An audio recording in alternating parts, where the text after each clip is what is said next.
अफवाह की वजह कौन है? आप बताओ, कौन है? सच जानना चाहिए।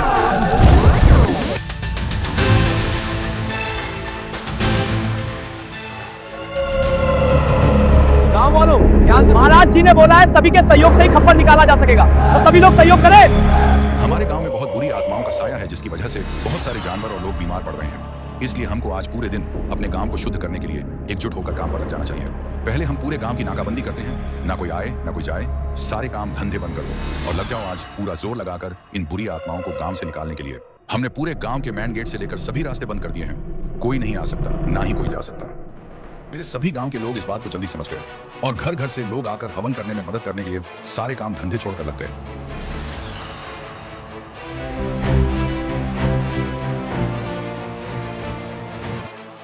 अभी आप जो देख रहे हैं, जो नमक दिया जा रहा है, ये साधारण नमक नहीं था। पहले मंत्रों से शुद्ध किया गया है, यानी एक खास प्रक्रिया से उसकी ऊर्जा, एनर्जी बदली जा रही है। अब अगर विज्ञान की भाषा में कहें तो नमक को सोडियम क्लोराइड कहते हैं। ये एक ऐसा पदार्थ है जो नमी खींचता है, मतलब जहां नमी होती है वहां नमक उसे सोख लेता है। और विज्ञान ये भी मानता है कि जहां ज्यादा नमी और गंदगी होती है वहां बैक्टीरिया और हानिकारक सूक्ष्म जीव जल्दी पनपते हैं। सूक्ष्म जीव मतलब ऐसे छोटे जीव जो आंखों से दिखाई नहीं देते लेकिन शरीर और दिमाग पर असर डाल सकते हैं। इसलिए हर परिवार को यह नमक खाने को दिया जा रहा है, जिसका असर शरीर के अंदर होगा। इससे शरीर का आयनिक बैलेंस ठीक होता है। आयनिक बैलेंस यानी शरीर में सकारात्मक और नकारात्मक कणों का संतुलन। और जानवरों को नमक खिलाने का कारण यह है कि जानवर इंसानों से ज्यादा संवेदनशील, सेंसिटिव होते हैं। वो किसी भी गलत ऊर्जा या बदलाव को पहले महसूस कर लेते हैं। अगर जानवर शांत रहते हैं तो इसका मतलब है कि आसपास का माहौल सुरक्षित है, और अगर वो बेचैन हो तो समझ लो कि हवा, जमीन या माहौल में कुछ गड़बड़ है। इस तरह नमक ने शरीर को अंदर से मजबूत करेगा, माहौल को साफ रखेगा और बुरी शक्तियों के असर को नष्ट करेगा, चाहे उसे ऊर्जा कहो या नकारात्मक तरंगे, धीरे धीरे कमजोर कर देगा। पूरे गांव की नाकाबंदी करने के बाद अब हम घर घर जल का छिड़काव करने निकल चुके हैं। यह कोई साधारण जल नहीं है, इस जल पर मंत्र पड़े गए हैं। मंत्र केवल धार्मिक शब्द नहीं होते, मंत्र असल में ध्वनि तरंगें, साउंड वेव्स होती हैं। और विज्ञान मानता है कि ध्वनि तरंगें जल की आंतरिक संरचना को प्रभावित करती हैं। पानी सिर्फ प्यास बुझाने का साधन नहीं है, पानी में स्मृति, मेमोरी, अनुभव को याद रखने की क्षमता होती है। यानी वो जिस माहौल में रहता है उसका असर अपने अंदर सहेज लेता है। इस जल में कई जड़ी बूटियों का मिश्रण मिलाया गया है। जड़ी बूटियां मतलब ऐसे प्राकृतिक पौधे जिनमें एंटीबैक्टीरियल और एंटीवायरल गुण मौजूद हैं। ये ऐसे तत्व हैं जो हानिकारक सूक्ष्म जीवों को कमजोर करते हैं। जब ये जल घरों में छिड़का जाता तो उसका असर सबसे पहले हवा पर होता है। हवा में मौजूद सूक्ष्म कण जो बेचैनी, डर और असंतुलन पैदा करते हैं, धीरे धीरे निष्क्रिय होने लगते हैं। अब सवाल आता है, पशुओं के ऊपर या उनके आसपास छिड़काव क्यों जरूरी है? पशु इंसानों से ज्यादा संवेदनशील, सेंसिटिव होते हैं। उनकी इंद्रियां किसी भी असामान्य ऊर्जा या बदलाव को सबसे पहले महसूस करती हैं। अगर किसी घर में कोई नकारात्मक ऊर्जा मौजूद होती है तो पशु बेचैन होने लगते हैं, झगड़ना, चिल्लाना या भागना शुरू कर देते हैं। जब पशुओं पर यह जल छिड़का जाता तो उनके नर्वस सिस्टम मतलब दिमाग और शरीर को जोड़ने वाली नसों की व्यवस्था धीरे धीरे शांत होने लगती है। इसका असर सीधा उनके व्यवहार पर होता है। झगड़ा कम होता है, डर घट जाता है और पूरे घर का वातावरण संतुलित हो जाता है। इस तरह यह जल सिर्फ धार्मिक प्रक्रिया नहीं है, बल्कि यह प्राकृतिक विज्ञान, मनोवैज्ञानिक संतुलन और पर्यावरण शुद्धिकरण तीनों का एक साथ काम करता है। घर घर नीम के पत्तों का धुआं इसलिए किया जा रहा है क्योंकि नीम में प्राकृतिक कीटाणुनाशक गुण होते हैं।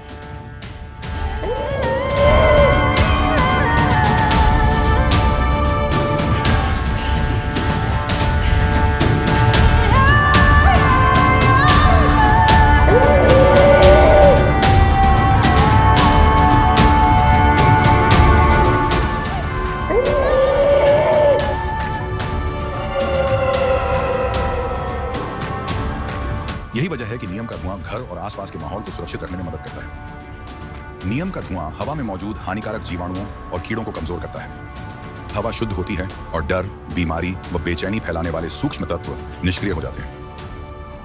हर घर और गांव के गेट के सामने एक खूंटा यानी लकड़ी का डंडा गाड़ा जाता है। ये कोई साधारण लकड़ी नहीं है, लकड़ी जमीन से जुड़ी होती है और विज्ञान मानता है कि जो चीज जमीन से जुड़ी रहती है वो अतिरिक्त ऊर्जा को जमीन में उतार देती है। इसे विज्ञान में ग्राउंडिंग कहते हैं। ग्राउंडिंग मतलब शरीर या वस्तु में मौजूद नेगेटिव ऊर्जा को धरती में भेज देता है। खूंटा इसलिए गाड़ा जाता है ताकि घर के आसपास आने वाली अस्थिर या नकारात्मक ऊर्जा लकड़ी के रास्ते जमीन में उतर जाए। अब बात आती है खूंटे पर तिलक लगाने की। तिलक में हल्दी, चूना या राख होती है। हल्दी और राख दोनों में एंटीबैक्टीरियल गुण होते हैं और इनका रंग तेज होता है जो ध्यान खींचता है।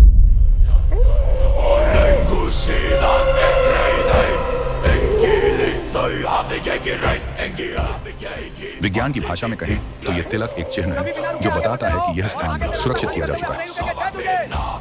जब हवा, धुआं और जल इन खूंटों के आसपास से गुजरते हैं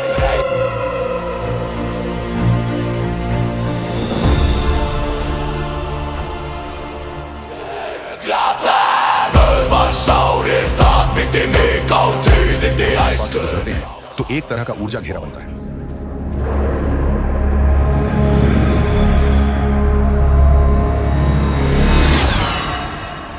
इससे घर के अंदर का वातावरण स्थिर और संतुलित बना रहता है। यानी खूंटा डराने की चीज नहीं है, बल्कि ये घर और परिवार की सीमा रेखा, बाउंड्रीज। कुछ लोग आगे बढ़कर खप्पर निकालने में मदद कर रहे हैं। कोई अपने घर के आसपास सफाई कर रहा है, कोई नियम से और गंगा जल से छिड़काव कर रहा है और कोई मन से दुआ कर रहा है। लेकिन भाइयों, सिर्फ बाहर की सफाई काफी नहीं है, हमें अपने अंदर और दिमाग की गंदगी भी निकालनी है। दिमाग की गंदगी मतलब नफरत, डर, नशा, आलस और गलत आदतें।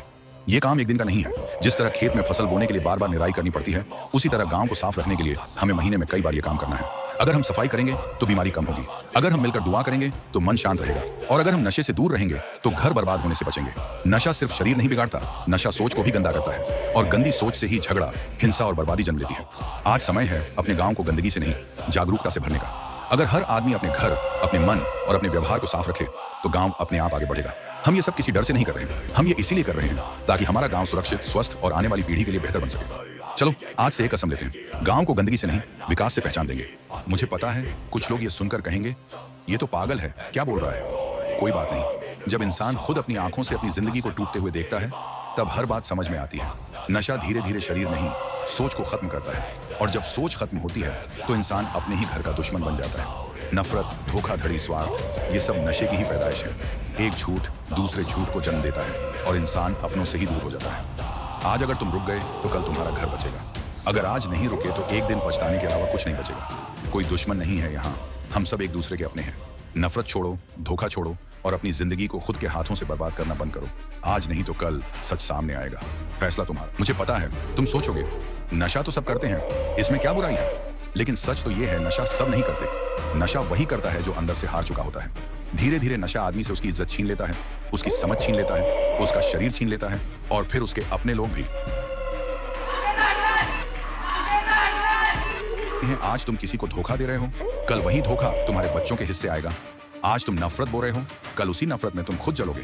कोई ऊपर से आकर जिंदगी नहीं बदलेगा। जिस दिन तुम खुद से सवाल करोगे, मैं क्या बन रहा हूं, उसी दिन बदलाव शुरू होगा। अब भी वक्त है, नशा छोड़ो, धोखा छोड़ो और इंसान बनकर जीना सीखो, क्योंकि अंत में पैसा नहीं, डर नहीं, सिर्फ कर्म साथ जाते हैं।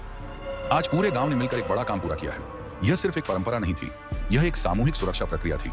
जब एक ही समय पर पूरा गांव एक काम करता है तो उसका असर कई गुना बढ़ जाता है। इस दौरान कई चुनौतियां भी आईं, कहीं डर था, कहीं थकान थी, कहीं सवाल थे, लेकिन हमने एक बात साबित कर दी, जब लोग मिलकर सोचते हैं, मिलकर काम करते हैं तो डर भी कमजोर पड़ जाता है। यह जगह सिर्फ पूजा की नहीं, मानसिक संतुलन और एकाग्रता की जगह है। विज्ञान कहता है शांत वातावरण, एक जैसी ध्वनि और सामूहिक विश्वास मन को स्थिर करता है और निर्णय लेने की ताकत बढ़ाता है।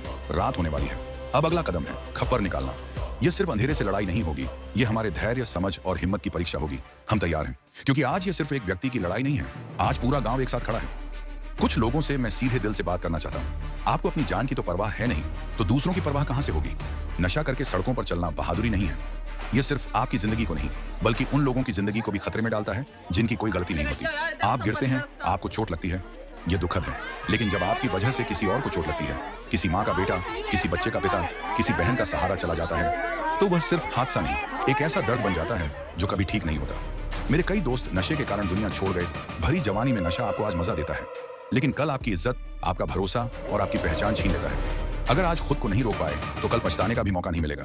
अपनी जान की कदर करो, और अगर खुद से नहीं तो कम से कम दूसरों की जान की। मेरे प्यारे साथियों, पूरे गांव में छिड़काव करने के बाद अब हम खप्पर निकालने की तैयारी कर रहे हैं। मेरे गांव के लोग अपनी अपनी जिम्मेदारी निभाने आ चुके हैं।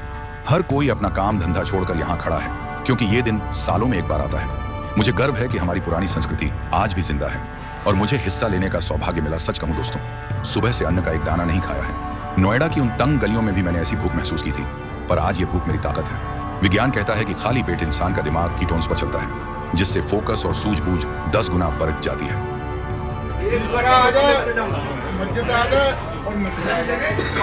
और एक कोई तराव आ रहा है, ऐसे तराव है, ये भरवाना तो दिख रहा फोटो चला हुआ है पन्ना में दिख रहा है तो पन्ना हम ट्राई बना लो एक सेकंड ये हैगा जी सोना क्या फोन आई बात लोग पूछते हैं तिराहे पर सरसों क्यों डाली जाती है। ये सिर्फ रस्म नहीं है। तिराहा वो जगह है जहां से 3 दिशाओं की हवाएं टकराती हैं।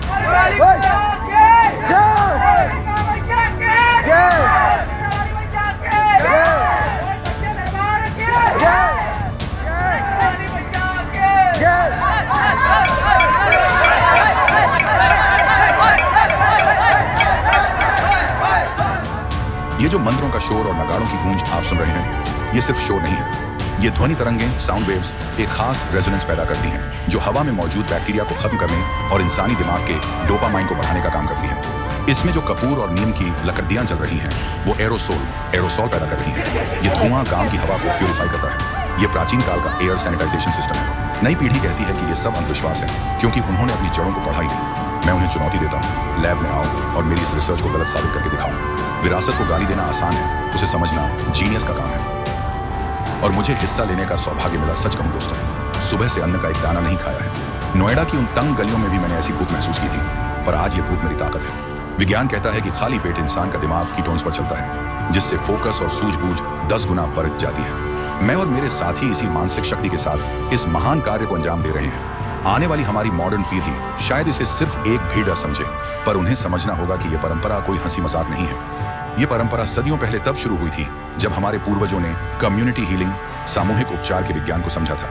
ये खप्पर सिर्फ आग नहीं, बल्कि गांव की नकारात्मक ऊर्जा को एक केंद्र पर लाकर नष्ट करने का एक प्राचीन एनर्जी हार्वेस्टिंग तरीका है।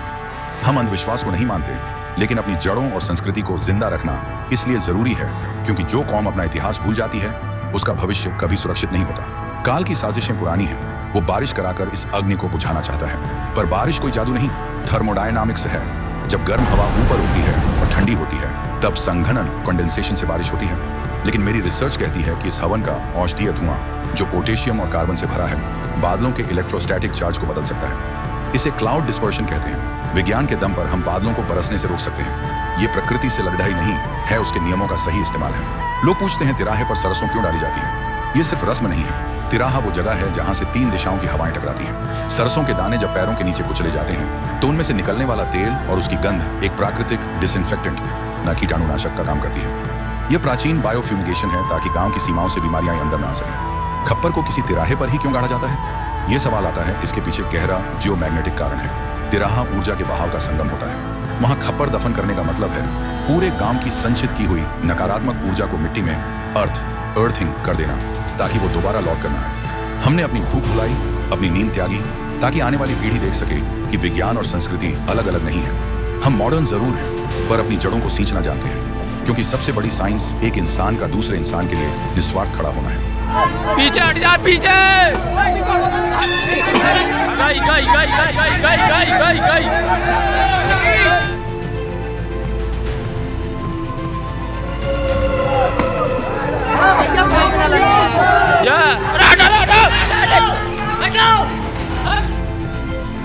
खप्पर गांव की सारी नकारात्मक ऊर्जा, नेगेटिव एनर्जी को अपने अंदर खींचकर भस्म कर रहा होता है। खप्पर के आगे का क्षेत्र वह होता है जहां से नकारात्मकता खींची जा रही होती है। अगर कोई आगे भागता है तो वह उस ऊर्जा के प्रवाह में बाधा बनता है। विज्ञान की भाषा में इसे इंटरफेरेंस ऑफ एनर्जी फील्ड्स कह सकते हैं। खप्पर के दौरान भारी भीड़ होती है और भावनाएं चरम पर होती हैं। अगर लोग आगे भागना शुरू कर दें तो भगदड़, दुर्घटना। ये कोई संयोग नहीं, ये हवा के विज्ञान का गलत इस्तेमाल है। काल चाहता है कि हवन की ऊर्जा बिखर जाए, पर वो भूल गया जब हजारों दिलों का चुंबकीय क्षेत्र एक साथ जुड़ता है तो वो किसी भी तूफान का रुख मोड़ सकता है। काल को लगता है बारिश कराकर इस पवित्र अग्नि को बुझा देगा, पर वो भूल गया कि बारिश कोई चमत्कार नहीं, ऊष्मागतिकी का खेल है। मेरी रिसर्च कहती है इस बेमौसम बारिश को सिल्वर आयोडाइड के प्राकृतिक विकल्प से रोका जा सकता है। जब इस हवन का धुआं, जो औषधीय कार्बन और पोटेशियम से भरपूर है, ऊपर जाता है तो वो बादलों के स्थैतिक विद्युत आवेश को बदल देता है। हम यहाँ एक स्थानीय उच्च दबाव क्षेत्र बना रहे हैं। इसे विज्ञान में बादल विसरण कहते हैं। हवन की गर्मी और मंत्रों की पराश्रव्य आवृत्ति मिलकर वायुमंडल के अणुओं को उत्तेजित कर रही है। ये धुआं बादलों के बीच जाकर उनके संघनन की प्रक्रिया को रोक देगा। परिणाम, बादल हमारे ऊपर से गुजर तो जाएंगे पर बरस नहीं पाएंगे। खप्पर की आग सिर्फ आग नहीं है, ये सफाई है, ये शुद्धि है, ये डर जलाने की आग है। बार बार आग बुझाने की कोशिश हुई पर आग बुझी नहीं, क्योंकि जब इरादे जलते हैं तो पानी भी कमजोर पड़ जाता है। फान आया, बवंडर उठा, लोग कहेंगे ये कुदरत है, पर सच ये है हवा दबाव से चलती है। जहां ताकत ज्यादा होती है हवा उधर झुक जाती है। हमने गांव के बीच ताकत बनाई है, हिम्मत की ताकत, एकता की ताकत, विश्वास की ताकत। इसलिए तूफान आया और दिशा बदल गया, बारिश आई, बादल आए, पर ये सिर्फ बादल नहीं थे, ये डर था जो आसमान से उतर रहा था। और आग सिर्फ आग नहीं थी, वो हिम्मत थी जो जमीन से उठ रही थी। जहां डर और हिम्मत टकराते हैं वहां हमेशा हिम्मत जीतती है। ये सिर्फ खप्पर निकालना नहीं था, ये गांव से डर निकालना था। ये सिर्फ रस्म नहीं थी, ये सिस्टम था। मैंने भूख भुलाई ताकि गांव चैन पा सके, मैं थका ताकि लोग सुरक्षित महसूस कर सकें। क्योंकि सबसे बड़ी साइंस, सबसे बड़ी ताकत, सबसे बड़ी केमिस्ट्री एक इंसान का दूसरे इंसान के लिए खड़ा होना है। ये लड़ाई कुदरत से नहीं थी, ये लड़ाई डर से थी। और जहां हिम्मत होती है वहां तूफान भी झुक जाते हैं। प्रकृति से लड़ो मत, उसके नियमों का इस्तेमाल करना सीखो। जब तक ये ऊर्जा चक्र, एनर्जी शील्ड सक्रिय है, काल की एक बूंद भी इस अग्नि को छू नहीं पाएगी। ये सुपरस्टिशन पर साइंस का तमाचा है।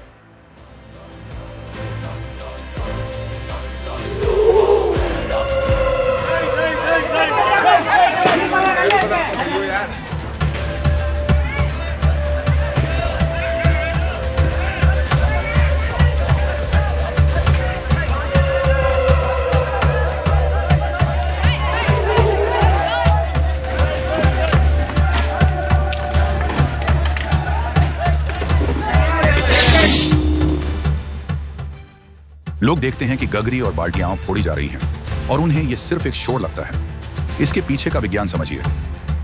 यह पुरानी गागर उस घर की रुकी हुई नकारात्मक ऊर्जा का प्रतीक है। जब डंडा इस पड़ता है तो वो आवाज सिर्फ मिट्टी नहीं तोड़ती, बल्कि उस घर के स्ट्रेस और डर को भी तोड़ देती है। इसे विज्ञान में एनर्जी क्लेंजिंग कहते हैं। पुरानी और जर्जर चीजों को खत्म करना जरूरी है ताकि नए विचारों और नई प्राणवायु का संचार हो सके। ये तोड़ना नहीं है, ये शुद्धिकरण है, ताकि गांव का हर घर पुराने बोझ से आजाद हो सके। ये है हमारी परंपरा के पीछे छुपा हुआ डीप लॉजिक। मेरे बहुत से साथियों ने इस खप्पर में अपना पूरा योगदान दिया है, उनके लिए तहे दिल से शुक्रिया। अब हम मंदिर पर आ चुके हैं, हवन की तैयारी हो रही है।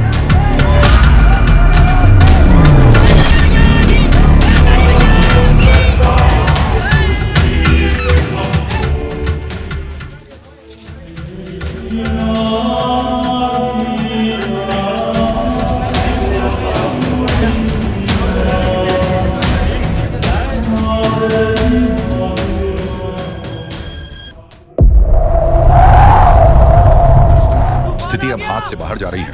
काल की काली शक्तियां पूरे गांव पर हमला कर चुकी हैं। आंधी, तूफान और ये बेमौसम बारिश सब हमें रोकने की साजिश है। अब सिर्फ आखिरी रास्ता बचा है, महाहवन। लेकिन सबसे बड़ी अनहोनी हो गई है। मेरा सुरक्षा कवच, मेरा वो लॉकेट गायब है। क्या ये किसी की सोची समझी साजिश है या काल का सीधा प्रहार? क्या बिना लॉकेट के मैं इस हवन की ऊर्जा को संभाल पाऊंगा? अगले एपिसोड में देखिए काल का तांडव। अगर आप चाहते हैं कि ये आकाश हार न माने तो इस वीडियो को अभी लाइक करें, कमेंट में जय माता दी या अपनी ताकत लिखें और मुझे फॉलो/सब्सक्राइब कर लें, क्योंकि अगला भाग आपकी रूह भी छक छोड़ देगा। गांव वालों ने कर दिया मेरे साथ, उसे जानकर रूह कांप जाएगी। इस वीडियो को देखने के लिए आपका